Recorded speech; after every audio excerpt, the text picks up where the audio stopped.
All right, let's dive into something huge today. We're digging into a really critical report about the hidden, almost invisible ways that AI can influence our decisions. This comes from Bob Slovic over at Virtualization Options LLC, a Colorado-based research and advisory group, and it's a fascinating look at the forces shaping our digital world. So let's just kick things off with a question that I bet hits close to home for a lot of you. Have you ever had that strange feeling, while you're scrolling, that the content you're seeing, it isn't just for you, it's learning you? That maybe it's doing a little more than just keeping you entertained? That it might actually be pulling your strings? To really wrap our heads around this, we first have to put a name to it. What exactly is the problem of harmful AI manipulation? Let's define it. Okay, so what are we really talking about here? This is so much more than just clever advertising. The report defines this as the deliberate use of AI to basically exploit our own psychology to get a specific outcome. And a lot of the time, we don't even realize it's happening. So the report breaks this whole thing down into what you could call a four-part playbook for manipulation. First, it's about exploiting our mental shortcuts, our cognitive biases. Then it's about using addictive design patterns to just keep us hooked. Third, it's actually creating deceptive content. And finally, you have the end game, literally chipping away at our ability to choose for ourselves. And this quote just nails it. Look, manipulation isn't some new idea, but AI completely changes the game. The scale, the precision, and the sheer subtlety of it all. It creates a challenge that is fundamentally new. So, how does this stuff actually work? Let's take a look under the hood at the engine driving this new wave of influence, generative AI. What is it that makes these systems so incredibly persuasive? Well, see, unlike older AI that just analyzes data, generative AI creates new things. It can churn out unbelievably realistic content. It can personalize it right down to your individual psychological triggers. It can convincingly pretend to be a trusted source. And, maybe the scariest part, it learns and adapts its tactics on the fly. And these abstract powers, they translate into very real, very concrete threats almost immediately. We're talking about things like deepfake impersonations used for fraud, phishing emails that are so personalized they're almost impossible to spot, and entire armies of fake online personas created just to artificially swing public opinion. So yeah, this is not just a theoretical problem for the future. What is the actual impact of these technologies on our world, like right now?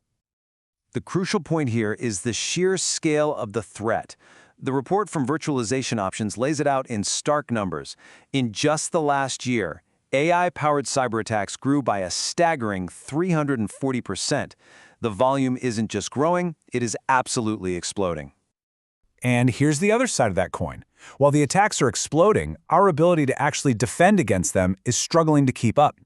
The report found that it's now 87% more difficult to spot sophisticated deepfakes. That line between what's real and what's fake is getting dangerously blurry. It's really important to realize that this kind of manipulation isn't just one thing.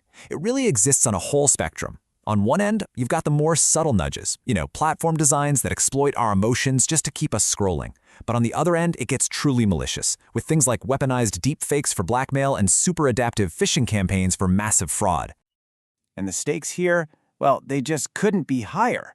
The report is crystal clear on this point. When these powerful tools are in the hands of nations, they become a direct threat to the integrity of our information and to the very foundations of democratic societies. But look, it's not all doom and gloom. This is not a lost cause. The report also lays out a really clear path forward, with concrete strategies for how we can build our collective defenses against this kind of thing. There's no single silver bullet for this. Instead, the report calls for a multi-layered defense. The first layer is technical. We've got to build better safeguards to detect manipulation. The second is human, empowering all of us through education.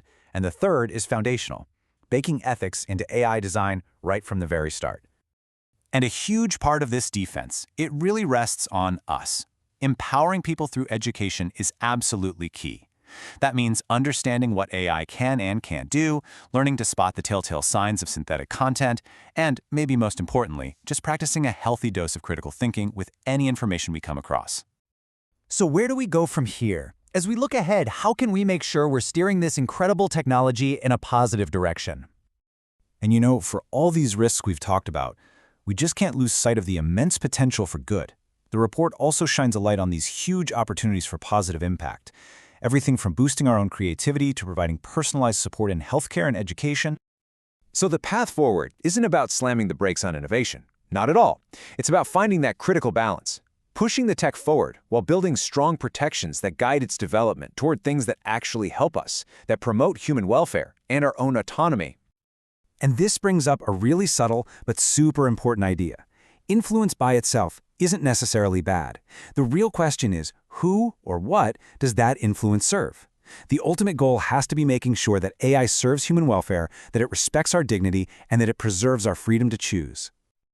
Ultimately, the report from Virtualization Options leaves us with this powerful, essential question. The choices we make right now about AI governance, design, and education, these choices are going to define our relationship with this technology for generations to come. The responsibility is just profound, and the time to act is now.